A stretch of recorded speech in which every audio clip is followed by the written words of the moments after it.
Hi, this is Bob Sorrentino from ItalianGenealogy.blog, and I'm here today with Kathy Kirkpatrick from Gentracer.com. And good morning, Kathy. Good morning, Bob. How are you today? I'm great. How are you? I'm very well, thank you. Good.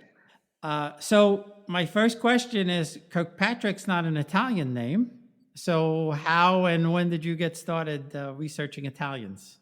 Well, my stepmother is Italian, and so my interest grew from that. And I've always loved Italy and looked for an excuse to go, so this was the perfect combination. Oh, that's great. So how long ago did you start?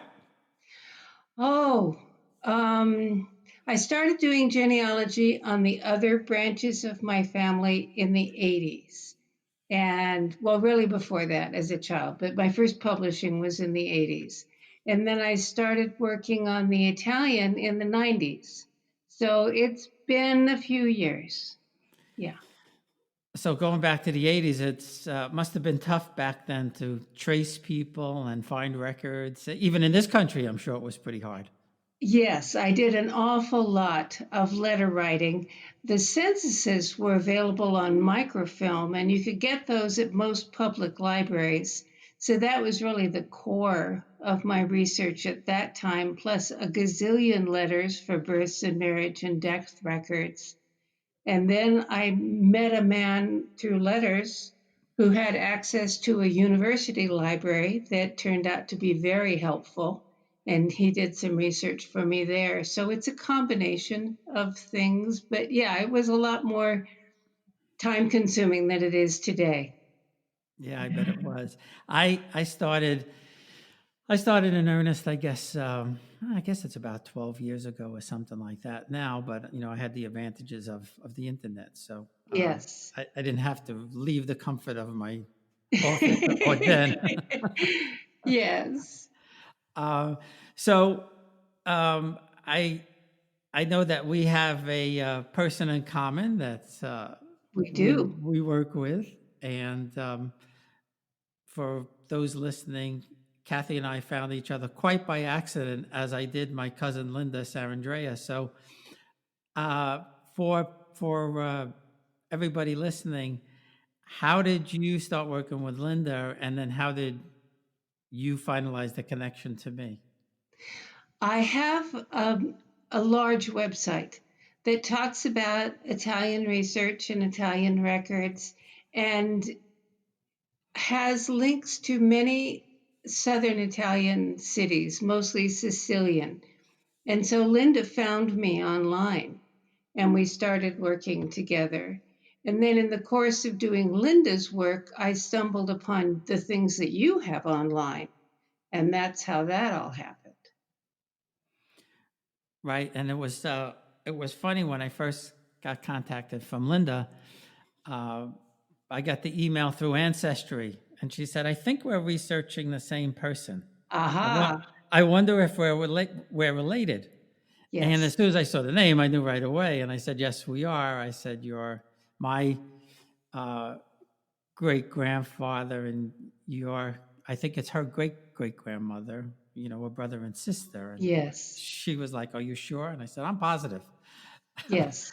And I'm very skeptical, as I think most people should be. Yes. You have to be careful, especially when you're researching online, because there's stuff on there that just isn't real. And you have to be very careful in doing your research. But along those lines, when Linda first told me her family story and this great grandmother who was a no, you know, had nobility and had a maid who brushed her hair and all this stuff, I thought, oh, sure, like that's real. And then I found your website and I thought, whoa, this really is real. And that was kind of fun too, to have that correlation and all those combined people researching in the same direction that end up proving each other. Yeah, and Linda had said she did the DNA test with Ancestry, and she was waiting for the results, and I can't wait to get them. And then when she Yes. got them, she called me and said, "We're not a match. You're not showing as a match." And I said, "Well, let me look." So I looked on my end, and it showed as a match. So I said, well, you show up on mine. So she had to call Ancestry. I don't know what happened with them, but they missed Hmm. her somehow. And then eventually, you know, she found out. But Oh, good. uh, I was lucky in a sense that I always had my great grandfather's, what I say is a calling card.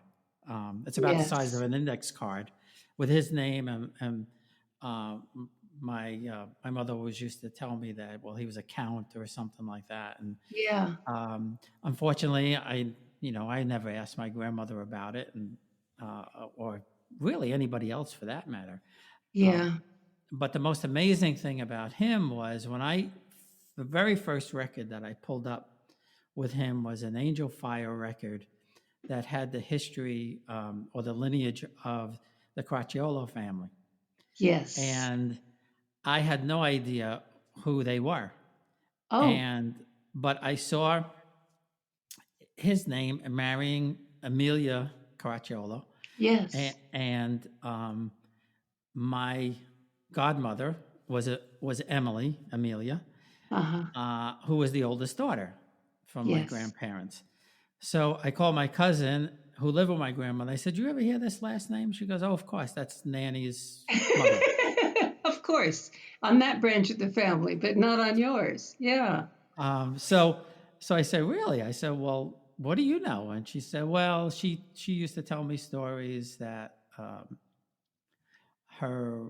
her her cousin was the princess, and that there was a priest, not a priest, a saint in the family, and an admiral. Yeah. So once I started doing all this kind of research, it all started coming together. But Yes. uh, like I said, I'm always doubtful, so I Yes. had to find the records, and Right. eventually I did. Yes. Um, so for people starting out, whether it's Italian or Irish or any other ancestry, besides going to an expert, which I eventually did too to clarify some stuff, how would you advise them The to same way start? that you started, by talking to your family, by sharing what the stories that you were told, and seeing if they can corroborate those stories or add more stories of their own. There is a ton of information just in families, and some families even have documents in their attics like naturalization records. The census is easily available online, and that helps you to pinpoint a particular family because it shows all the kids. So you know it's the right family in a certain place at a certain point in time. And that's the location that you go to get the birth and marriage and death records that give you that the names of the parents and the grandparents that send you back in time, and maybe back to another place in time. It's a step by step process. Right? Yeah, and as we all know, it builds on Yes, itself, and when you start getting those clues coming in, for us who have the bug, it really it gets does. quite Yeah. amazing. So we were supposed to be in Italy in Yes. April, and unfortunately that Yes. didn't happen. Uh, we're hoping to go now in Good. October, but we had a whole tour set up with somebody where we were going to. She helps you find your roots, and we were going to Capricata, where uh, you know the Duchess was from, and we were going to go down south to see some of the homes from the Piromallo family. But I believe you were there with Yes, Linda, Linda and right? I did a visit around Pompeii and Naples and Sorrento and that neighborhood, and Scafati, which is one of your cousins married her Scafati line, and so that's where we were going with that. That's her Pergamo line in Scafati. Right, right. So, what did you find in and around Naples that was interesting and or exciting for I you and think the Linda? most exciting find was in the National Library in Naples. And it's a huge library. So we went into the Neapolitan collection, which is the collection for the city of Naples. And we went into the royalty and nobility genealogies. And we found the Piromalo in there, and it showed all the family names the way we knew they were supposed to be, and it sent it back in time a little bit, and showed the connections that go from Reggio Calabria to Messina as well as to Naples. So it was that, I think, was her biggest thrill. She's got a lot of pictures from that visit of the librarians in the library too. Yeah, I saw some. I saw some of them, and um, what's interesting about that is that when I found the Caracciolo family, they lived on Via Carbonaro, right down from the church, and the hotel now that's named for them used to be the Yes, Palazzo, going back, I don't know, 1600, back to 1600 or yes. something like that. Um, but what's interesting, and maybe you know why, I think I know why. Um, when I found some of the birth and death records, especially from my great Hmm. grandmother, uh, everybody lived on the same street, right next to each Yes, other. So the addresses were like 23 and 28 and 30 and yes. 32. So was, if you know, was that common with the nobility? With the nobility, yes, because for the most part, the nobility owns the block. And so yes, you're not going to see it among regular folks because they can't afford that. And lots of times they can't really afford their own homes. They're renting. But for nobility it is common. Yes. Yeah, that's what I figured. And the records are interesting because my mom's family is from Bari, and uh, all the records there, they show them being, Right. farmers or Right. seamstresses, and on my grandmother's family, one of the records actually said occupation rich man. Yes. Yes. And I tell people that, and they're like, "What?" And I said, Yeah. "Yeah, it Yeah. says rich man, uh, or a property Yes. owner." And um, right down from that block was where the Sorrentinos come from, and I could not find Sorrentinos. I knew that my great grandfather's first name had to be Achille because that was my Uh-huh. oldest uncle, and I could not find any records. So eventually, I hired somebody Yes. over there uh, to help me find it, and he came back with a wealth of Good. Good. information. And they lived on a side street from Via Mhm. Carbonaro, and while they weren't nobility, they did have some status because the the records I found, they were uh, my great grandfather Sorrentino was a Yes. lawyer, and uh, his father-in-law was a Yes. lawyer. So I'm guessing that's how it all came about. And they refers to them as Don and Donna and things like that. But they still weren't the same station as No, my it's grandmother. about as high as you can go without being nobility, and it usually implies land ownership, that don and dona. Um, but and to have lawyers and stuff in the family also is a serious sign of land ownership and a serious amount of money, but not nobility. And so you're lacking that social status that you get when you're noble. Right. And the history of my grandparents was that um, my grandfather was in the seminary Yes.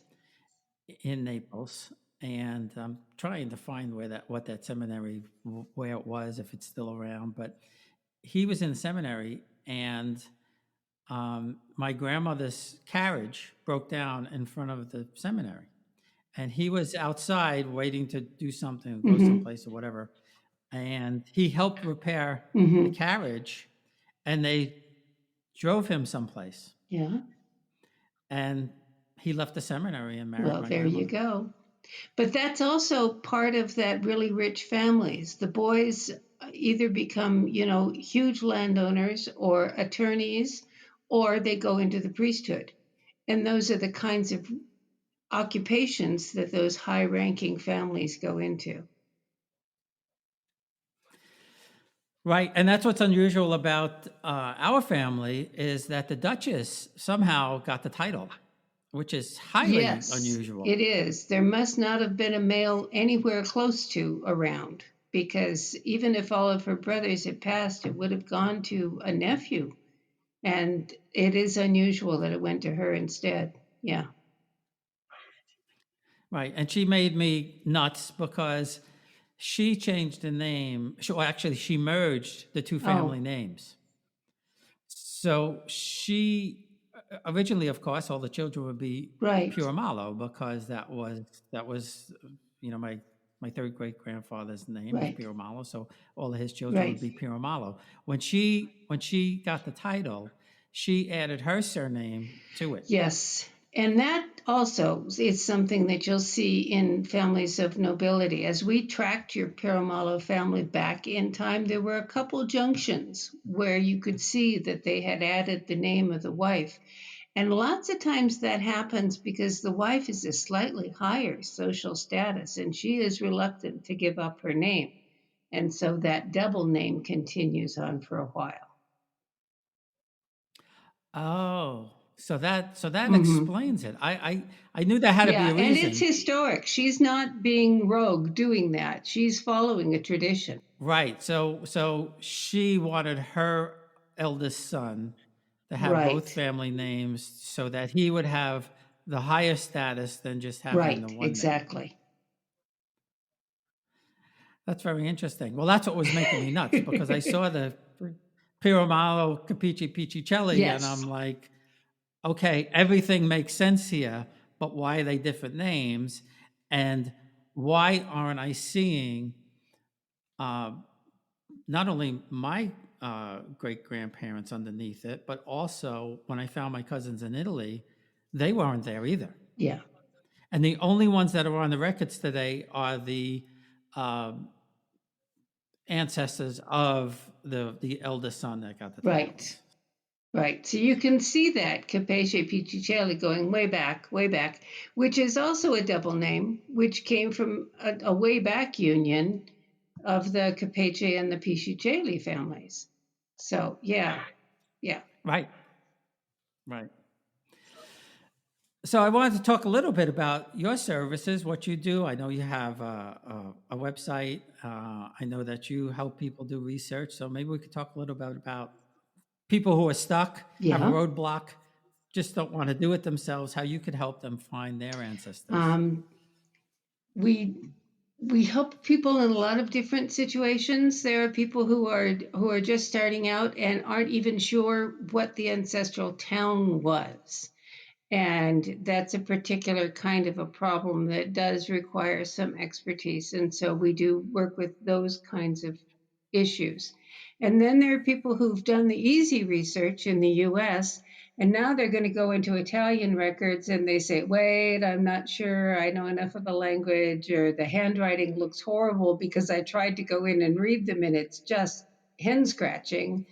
And so we take on those kinds of problems too, because an awful lot of Italian records are available on microfilm or digital, and we can do a lot of things that way. But there are some gaps, and so there are other people who've done some really good research, but then they've reached a point where there's a gap in the records that they have access to, and they need something else. And so that's when we know which rocks to look under. We know how to get into the military records or how to get into the notarial records or other things like that. And we also provide on site research, like that trip that I took with Linda. And usually, when I do trips, I don't meet with clients. And so I have this list of places to go and things to do. And it's for usually about 7 or 8 clients. And we cover, big chunks of Italy going into 8 or 10 little towns, and that way we can pick up records that are maybe in the gaps on the microfilm, or maybe records that are more recent than 1865 and those microfilms aren't available. Or maybe something they need for citizenship, which is frequently a document right around 1900, which for one reason or another the town isn't answering the requests, and it has to be an official letter from the town to take to the consulate to get your dual citizenship. So we provide those kinds of services as well. We'll be right back. Experience Italy like never before, traveling with a scheduled group or create your own bespoke tour with friends with philitaly.com. Pack your bags and follow Phil. That's www.philitaly.co.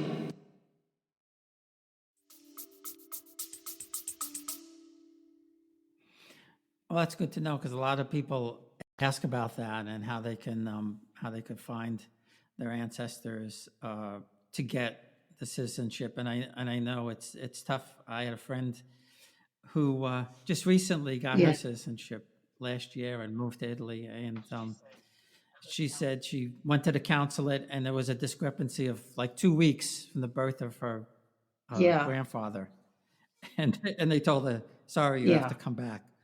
You have to straighten this out." So, which I suppose is a good thing. It's nice they're being careful. Sometimes it does seem like they're being a little nitpicky. Yeah. Now, I also think I think you also have some video things on YouTube and things. So what are those about, and what would people see if they went there and looked for you The on YouTube? easiest way to access them is off my website. I don't know that they're really on YouTube. I didn't put them on YouTube. If they got there, it wasn't through me. There were some that were done through Facebook, and so they were. You can get to them from my Facebook page. But I just picked them up and put them on my .com and .org pages so you can find them. So there's a variety of topics. One, of course, is the basic doing Italian research at home and in Italy. And then there's some subsets under that because I do a lot of Jewish research in Italy, which is kind of a topic not a lot of people address. And back to the Inquisition, you're not going to see a difference in the records because they had to be Catholic. And so even though they're really Jewish by heritage, their records are in the Catholic Church. And then later in the civil records, when the civil records start about 1820 in Sicily and 1809 in southern Italy, and much later in northern Italy, because a lot of northern Italy had been invaded by Napoleon. And so when he pulled out in 1814, they said, oh, no, we're not going to do civil records anymore. And it wasn't until Italy was unified in 1871, and in some places 66, depending on the location. But at that point, they reinstated civil registration, and you can get those records. So there's kind of it's not consistent throughout Italy because Italy's a whole big place that used to be a whole bunch of different kingdoms. And so for a long time, they each had their different rules. So that's part of it. We were talking about videos. Military, I do military research too in primarily World War II, but other things. And I visited a lot of military cemeteries, primarily in Italy, but also across Europe. And off the top of my head, I can't think what else, but there's like 8 different topics. And so if you go on to gentracer.com, you'll see the web page with the videos on it, and it'll show all the different titles, and you can pick and choose. Yeah, I think was it you that had the one about the enemy alien? Yes, yes, that's one of my topics. Yeah. During World War II, well, during World War I, we rounded up enemy aliens. They were primarily Germans. During World War II, we rounded up enemy aliens, and everyone knows about the Japanese enemy aliens, but a lot of people are not aware that Germans and Italians were also rounded up as enemy aliens and put in camps, although the far greater number of Germans and Italians were simply restricted from the coast. And so in California, it meant a lot of them had to move. In on the East Coast, there was more of a travel restriction than actually moving, but some of that did happen too. And yes, it affected all of those different populations during World War II. And there was certainly a stigma attached that it it's taken a long time to get past. Yeah, I still have. I have my mom's mother and father. I have their cards. Yes, that registration was mandatory. That was for everybody. Even if your family didn't get displaced because of it, you had to register, and there's you know that people are watching you. And what about now? So I mean, I know my at the end of the war, my grandparents had uh, 5 sons Yes. in the war, and um, if you were, was that only if you were not a citizen or not naturalized? I'm assuming if you were born here in Italian, it didn't matter. No, you weren't okay. If you're born in Italy, you had to register as an enemy alien, even if you were a US citizen. If you married an American, if you were an American who married a man who was born in Italy, a female who married a male who was born in Italy, you also had to register as an enemy alien, because at the time you could only have one nationality and you had to have the nationality of your husband. Yeah. Really?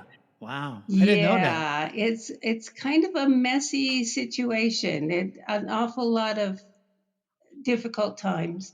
The boys who were born in America um, were born American citizens, and so they didn't have to do the alien registration thing. And a large, extraordinarily large number of them did serve in the military, and a surprising number of them did serve in the liberation of Italy toward the end of the war.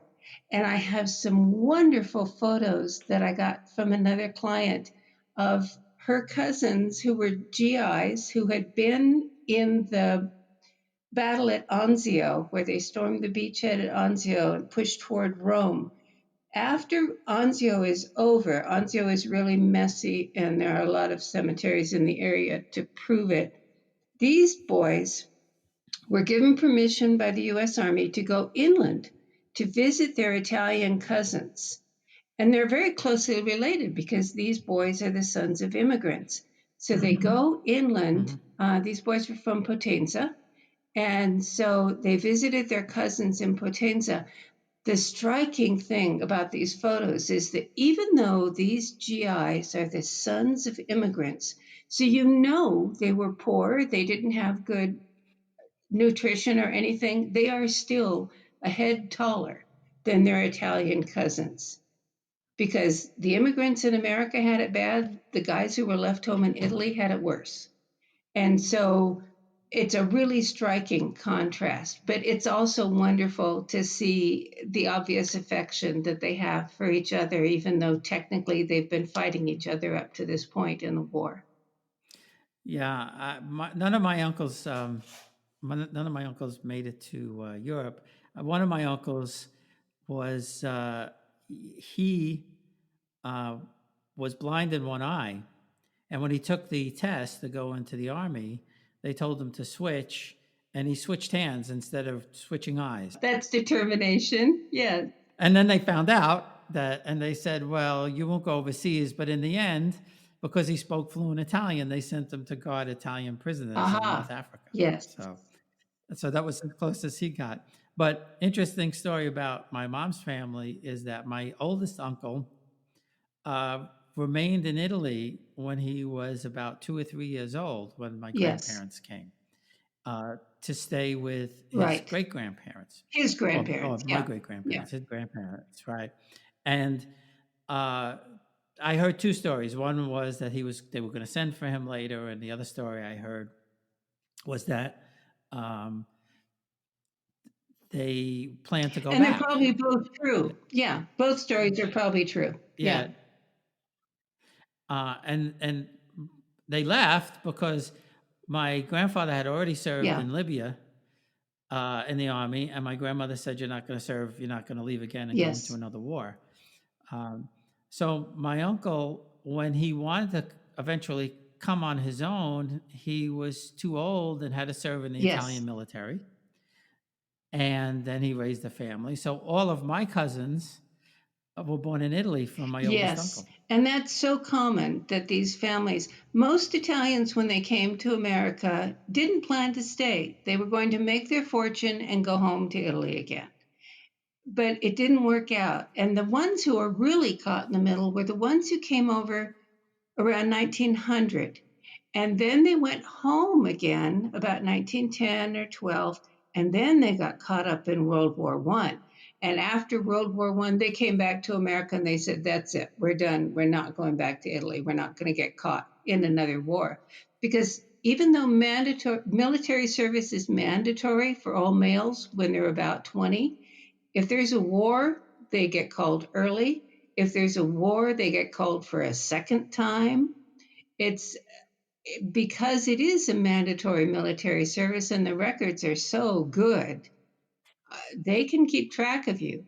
So that was one of Mussolini's campaign slogans thing when he was coming into power was, if you return to Italy, we will forgive the fact that you didn't show up for military service during World War One. We provide you amnesty. Come home and help us build the empire.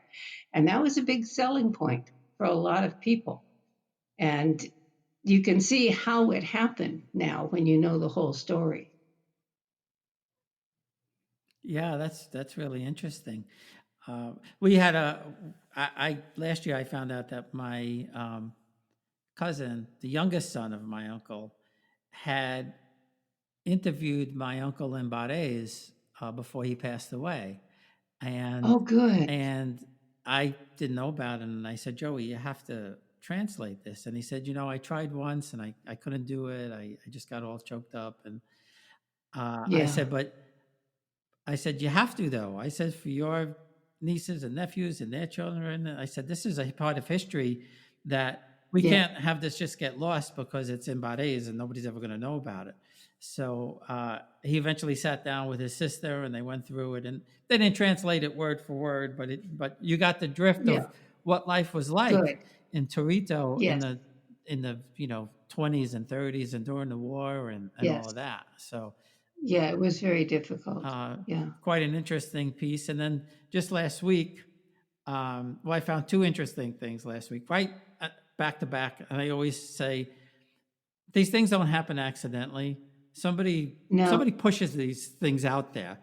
absolutely. I got an envelope in the mail from my cousin, my female cousin, who helped my other cousin translate it, Uh with just a whole bunch of pictures in it. huh. And Wonderful. I called her up and I said, I got your packet. She said, I've been going through all my stuff and I don't know how to do this stuff, but I know you'll share it with everybody. So that was Oh, one good. great thing. And then over Memorial Day weekend, I think it was, or maybe the week before that, Ancestry gave you newspaper, to newspaper.com for free for a few days. And Oh, nice. I know you probably saw the one from Linda, one of the ones that we connected on, where it showed the death of my somebody over in Italy. I don't remember who it was, and that Yeah. little And you found it really early. that little Yeah. snippet. Well, I Yeah. went on there and I started searching around, and I found that New Jersey Courier because they lived in Scotch Plains, New Jersey, and I must have Uh found 25 or 30 huh. articles. So I sent them Wonderful. all to Linda, and some of it's the funniest stuff, Kathy. It must have been like Mayberry RFD back then in Scotch Oh, Plains, no. because they had things like my father's sister, Julia Sorrentino, motored to Brooklyn for 2 weeks to spend time with relatives. They had a couple of birthday celebrations, one for my same aunt Julia, Uh huh. party given by her sister. Yeah. Then there was the obituary for my great grandmother, Sorrentino grandmother. And what's interesting about that is that it mentioned that she was Marchesa Julia Princi, and she was the the wife of the late Achille Sorrentino, who was a Supreme Court justice in Naples. And it has I didn't know that. no, and it has him listed as a marquis. So I don't know if they somehow bought a title somewhere along the line, or because he was a Supreme Court justice, he got some sort of title. But that's what it says in this little snippet, you know. How fun. So I asked one of my I mentioned it to Letizia, who's doing the Italy rooting for me, and she said she's going to try and find out about this Supreme Court justice thing. Yes. So that was one of the big finds. But like I said, it was just so funny with all these little snippets of stuff, and Yes. also the my uncle Achille, my father's older brother. There was an ad for one of his businesses from Oh, what from fun. 1927 or something like that. So Yes. it was really, really pretty neat to find that kind of stuff. It is. Those little town newspapers tell you who visited who and who had luncheon with who, which it just gives you a whole picture of how the whole community is, and which families are talking to each other and visiting each other and which aren't, which is really interesting. Yeah, and it was like really surreal. I almost felt like it was going back in time to that 100 years ago. Yes, By yes, you reading do these feel things. like you're part of it. Well, this has been wonderful. I really, really appreciate the time, and looking forward to connecting again and maybe finding some more things with Linda. Thank you, Bob. I really enjoyed sharing some of these stories and hearing more of what you've been able to find. Thank you again. All right, thanks. Thanks for listening. Follow us on Facebook in the Italian Genealogy group or at www.italiangenealogy.blog.